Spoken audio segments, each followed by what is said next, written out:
Morning, family. How are you? Saturday. Sorry, I'm a little bit late. Mom is wide awake this morning, and so you know how I do. When my mom is awake, I try to spend every second I can with her because usually she sleeps like 22, 23 hours a day. I mean, when she's out, she's out.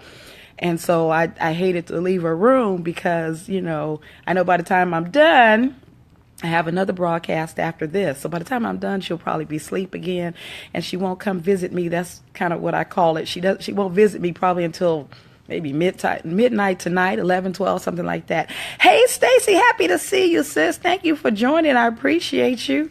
And thank you for inviting your followers and for tweeting. I really, really appreciate it. So I just really, I hate tearing myself away from her, in a time like that. And so anyway, I got some good time in. We make some good eye contact. And so I'm really happy about that. So good morning. Thank you for the 82nd edition today. We're on 82, you guys. I mean, I'm just excited. 82 was a good year. That's the year I graduated high school. And I have my class reunion coming up in August. And I'm so excited about that. I have another event that's going on then too. And I kind of hate that I'm not going to be able to attend that this year, but, I've attended twice and my reunion, these are my homies. So I made a decision way before the date was even, was announced that I was going to my reunion this year. I was not going to miss this one because I've missed all of them. And I really, the more I look at life in a way of, every moment's not promised. You cherish each one. And there's so many memories from that time in my life and beautiful friends that I've been blessed to still have here with me. So I want to spend that time with them. And so we're just kind of sitting at the edge of my seat waiting for them to announce the date. It's been in planning, but there was no concrete date. And I had the date already. Well, I just got the date maybe about a month or two ago for the other engagement. And I said, oh, Lord, I hope they're not on the same weekend because first it was supposed to be in the spring. And then, of course, now it's in August. And so now that it's in August, it's like, okay, I hope the reunion isn't in August. And sure enough, they're the same date. So, oh, well, I don't know what to tell you. I'm going to see my homies. So all you homies that look at this, all my replay viewers, if you're at class 82, Franklin High School, then I want you to know that if the Lord say the same, I'll be in the building. Okay, so I'm looking forward to that. So anyway, I digress this morning. Just want to let you know what was going on in my world. So good morning. My name is Darissa. I am the CEO and founder of God's Chosen Vessels. I am also the creator of the Embrace formula. And this is Embrace TV Word of the Day. So I hope you're having a wonderful Saturday. I really do. Today's a blessing, another good day, another beautiful day the Lord has blessed us with. It's not raining. The sun it looks like it's trying to peek its little head out. So whatever Lord gives us today, I'm happy with it. I'm happy with it. So I hope life is treating you kind, as my mother would say. I hope life is treating you kind. And so, the word of the day is not to take the place of your devotion time or your prayer time. It's simply an exercise we use to sharpen our perception skills and to help us to see things in a more positive light. We try to see things through God's eyes. And what I mean by that is to not see the negative in everything, to realize that he's in control, to realize that all things work together for our good. So even if something happens or some news is given to you that really isn't your cup of tea, that really wasn't on your list of things to do today, realize that everything is already orchestrated. It's already predestined. It's already planned on your behalf.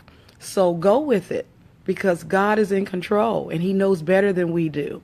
I heard a song, and my goodness, I got to find that song. But the line that got me was, I'm not God. Let me see. But you are. And I think that's how it was worded. And I just, it loved me. It loved me. It did. It loved that the phrase loved on me in the sense that, that's cute. It made me feel so warm and fuzzy. You know what I'm saying? I don't have to try to figure this thing out. If it doesn't make sense, I don't have to spend the next 3 nights up at night trying to make it make sense. It's not necessary. It's not necessary. I am not God, but you are. And leave it at that, and just, okay, I'm gonna trust the process, Lord. What we doing today, so what we do is we choose a word for this exercise. We choose a word from this class. And thank you for all of you who went on the Embrace Formula Facebook page. Thank you for joining. Good morning. I'm not sure who's in the house, but somebody's in the house. Thank you for inviting your followers, and for retweeting, and for the love in the heart. I appreciate you joining me. And so we pick a word from this class, and what we do once we choose the word, we want to expound on our first thought. If it's not a good thought, if it's not a positive thought, we want to quickly practice changing our perception of what that word is, and make it fall in line with what God would say, how God would see it. He's not going to fear anything. He wouldn't be negative about anything. He wouldn't be anxious about anything. So we want to get in the mindset of doing and reacting the same exact way. After all, we're trying to be Christ-like. Okay. Life would be so much easier if we change our mind about certain things, change our perception about certain things, because your perception will pretty much dictate how you react to things, how you face things, how you approach things, what you say to people, how you say it. The way you perceive something dictates all of that behavior, which means it pretty much dictates how you're going to run the rest of your life. Okay. So you want to make sure you stand on the positive side of things. You want to stay on the God is in control side of things. Okay. So that's what we do. So we choose a word and we share. Okay. So I am going to choose a word. Again, thank you to all my replay viewers. Thank you for all my live viewers. Thank you for sharing and tweeting, and for sharing the love today on this beautiful Saturday. I'm happy it's Saturday. Okay, our word for the day. Oh, this is a nice juicy word. Legacy. Legacy. I'm a firm believer in getting that thing right. Oh my goodness. Because I've been blessed to have parents and grandparents who were, I think, very mindful of what they were leaving. Good morning, Facebook family. How are you? I didn't see who's in the house. I didn't see. The name didn't pop up. But thank you for the love in the hearts. Thank you for sharing the broadcast. So our word of the day is legacy. Legacy, powerful. Typically, when you speak of legacy, I think the first thing that comes to mind is, something monetary, something, tangible, but typically money, that you're the heir of, or that has been left behind for you. When I think of legacy, I know for me, it's really a big deal for me. I'm very conscious of how I'm living. It's a really big deal for me, not only for leaving the legacy in that particular, that tone of legacy, money, and then trying to work toward things to leave my children. Hey, Vera, good morning. Happy Saturday to you too, sis. Legacy is our word, but it's, especially when you have children. But I know for me, what's been modeled in my family, not only, monetarily speaking, that's been handled. I was blessed to have a father who just believed in getting things in order. And even though we could have never predicted what happened that Super Bowl Sunday morning, Mama never had to run around to and fro and worry about certain things, which was more than a blessing having children. Hey there, bro. Good morning, minister. Thank you for joining. Our word today is legacy. Our word today is legacy. So I was just saying, typically people think about that. Thank you for sharing the broadcast. I appreciate you. I thank you for the love and hearts. So typically you think about the money. God bless you, brother. Oh, God bless you. So typically we think about money, monetary things like that. But I know I was just saying in my family, we think of, I really focus on, especially having children, what am I modeling? What am I passing down? Because the other way to look at legacy is something that's been transferred or received by those who came before you, ancestors, parents, something like that. And that's kind of, when I think of legacy, that's really where I am. Yeah, it's important to try to build a legacy to leave for your children, because I think every generation should make it easier for the next generation. You know what I'm saying? Yesterday we talked about lessons. And lessons was our word. And so I think it's important for us to learn lessons and put things in order. So for those who's coming next to us, it just felt a little bit easier, And I think it's important to leave a strong legacy. I think about our Father God. I mean, when we think about legacy, we think about our parents, we think about our grandparents. But I look at the legacy that Jesus Christ left for us. He literally left a legacy. Because think about this. Okay. He went about doing good, okay? Because remember, it's not just the money thing, but it's like you look at it like an inheritance of sorts of what was modeled, what was left by those who came before. So, Jesus modeled a certain behavior. He left us a record of it.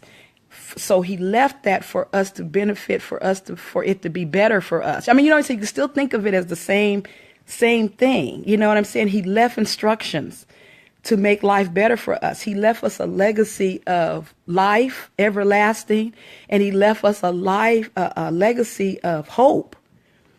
And without that, our life would really be nothing. You know what I'm saying? Look how much better, how wonderful, how marvelous our life is because of the legacy that he left us. So so not only our parents and our grandparents, but Jesus Christ himself left. And when we look at the definition of the word, it fits. It really fits. I never really thought about that before, but it does fit, and so I'm so thankful that like when I want to be figure out how to behave a certain way in a particular, like my children, I look to what my parents modeled for me. And I thank God for my mom and my dad. Like I said, my dad was, being a military man too, but I think that's just the way he was wired. He was just wired in such a way where, he believed in preparing his family. And in our family, it's this little joke. Mama has the little red suitcase. Everybody knows what the little red suitcase was. Daddy would sit down, and this was way before he was murdered, but he would sit down with Mama. I remember, and okay, this is the insurance. This is this. If anything happens to me, da da da. He was very meticulous about that. So when that dreadful day happened, I mean, there was no way we could know that. Mama knew everything she needed was in that red suitcase. Everything she needed, when she had to take care of business. But not worry about her children, and because there was a trial going on. I mean, just so much chaos, you know what I'm saying, going on because of the way that he was murdered. And so, but the one thing she didn't have to try to mess her brain up, about and stay up at night about. I mean, I know there was some restless night because I witnessed him as a child, but I just know that everything was right there. So part of the legacy he left was to be prepared and to take care of handle your business. And I'm thankful that he was a man of God. I'm thankful that he was a man who believed in taking care of his family. So even when that happened, he was taking care of us and he was gone. You know what I'm saying? There's things that I'm benefiting from today in 2017. Dad got murdered in 1983 that I am still benefiting from because of the legacy that he left for us. And so I try to live the same way for my children, because I praise God for it every day, Vera. I'm so thankful that God chose Oscar and Joe to be my parents. I know it wasn't an accident, and I know God put some thought into that thing. So I'm thankful he thought the way he did. I'm grateful. I'm benefiting from that, and so that's what's been modeled for me. That's the part of the legacy that was left for me, to do that for your family, to love them enough to do that. And I'm just going to be honest. I know my family, we're of mixed shades and backgrounds, but I'm just going to be honest. In my community, in the African-American community, that's not really something you talk about. I've learned in my life that a lot of families, and it might be in all families, I can only speak for, my experience. So I know in the African-American culture, it's not, I'm not going to say it's not popular. It's just not it's not a ritual. It's not just what we do. We don't sit across the dinner table talking about life insurance policies, and you just don't. You might have one, and that's good. But when that day comes, people got to look for it. You know, we don't make it common conversation. That's my experience in my community. And I'm not saying everybody's like that, because it's not. But I do realize that how my dad approached it is a little rare in my community. You know what I'm saying? So if somebody could share with me and tell me how does it work everywhere else? I mean, I don't know, because I know every family is different. I know that. But I'm just saying I realized in my young adult life what a blessing that was to have a father that was wired that way and a mother that's wired that way. So I have taken on pretty much the same thing. And our kids know what a brown suitcase is. Everything you need, written instruction. Every now and then I go in there and I leave letters like I'm talking to them. This is what you do. Especially having a daughter with unique needs. Okay, your sister needs this. And when she does this, like a diary, I mean, because mama want to talk to you when I'm gone, because there's some things you need to know. So that's why I say it's this word is so appropriate to link to Jesus Christ himself. This is what you need to do. When your enemies come out of nowhere accusing you of stuff you innocent of, this is how you respond. This is what you do. You know, when people betray you, this is what you do. Okay?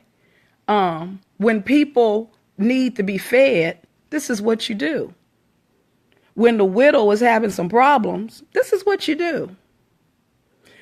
God bless you. Good morning. Hey, Nkechi, thank you, my darling, for joining. This is what you do. So that's why I say he left a legacy for us. He left a detailed book, route, instructions, directions, however you want to term it, as to what to do. Yeah, she caught me live. We're talking about legacy, sis.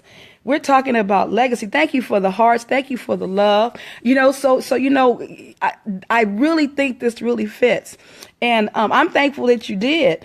And so, I appreciate the fact that our God is so great and he's so good and he's just so on point, that we can take a word like this and still apply it to everyday life when it comes to our Father. I know we can apply it to us because, I challenge you to take a look at the legacy that you are leaving. If you do not have children, what legacy are you just leaving? What impression are you leaving the world itself? When you're gone, what will they say about you? What he went about doing good. He tried his best. Or will they say, that low down scoundrel? What are you? Yes, we have a wonderful God. He's amazing. He's awesome. He's marvelous. He's all that. So the legacy that he left us, he left in detail. There's not good morning, minister. I see you. So thank you guys for the love and hearts. I appreciate you. So I'm saying, there's nothing that we can encounter that isn't covered somewhere in the Bible. You just have to search for it. It's there. Oh, it's there. He left no stone uncovered. If we want to know what type of legacy we should be leaving as believers on Jesus Christ, then we just need to simply follow his lead. He's told us. He's given us all the tools. He's given us everything we need. That's what he left. That is what he left us with. And so I want my legacy to be one of trying to serve. I know that's how I'm wired. I get such joy from serving. And Jesus himself walked this earth and he served. He fed. He healed. He ministered to. He encouraged. He rescued, he provided. This is what he did. This is what he did. And so we are to live likewise. And I believe if we do that, headed out with the kids, have a wonderful, wonderful Saturday, my sister. God bless you. And so, I believe that if we do that, everything else will be added unto us. To be like him. I used to sing a song, I think it was in my teens. It was to be like Jesus, to be like him. Oh, how I long to be like him. I long to be like him, and so I think in doing so, I will be leaving a legacy worthy of watching and trying to emulate and worthy of trying to copy, So yeah, I'm thankful for this word this morning, and I'm thankful all of you. What type of legacy are you leaving? Is it Christ-like? You know, that's the question I ask you, to ask yourself, and then adjust your world accordingly. How about that? How about that? I appreciate you all, my sisters and my brothers. Thank you so much for spending a little bit of your Saturday with me. I enjoyed this fellowship time. I enjoy the rapport that we have, you know, in the broadcasting world to the best of our ability. And I appreciate it, because I know you could be somewhere else this Saturday morning. I really do. So God bless you. God bless you. God bless yours. God bless everything you touch today. And may he just smile on you and make his presence ever known, and let it just overwhelm you to the point where your heart just smiles. You know, just knowing that he's near, and that he loves you, and that he cares for every little thing you do. You are 1 through 9 on his list of 10 things to do today. That's what I tell my kids all the time. He loves you so much. Always in my thoughts. That's right. Always. Always in my thoughts. I love you all. I encourage you to embrace your life and embrace your purpose, especially when it comes to your legacy. Cherish your time. God woke us up again this morning, giving us another chance to get it right. Come on, y'all. Don't blow it. Don't blow it. I love you. I love you. I love you. God bless you all, and thank you again. Thank you.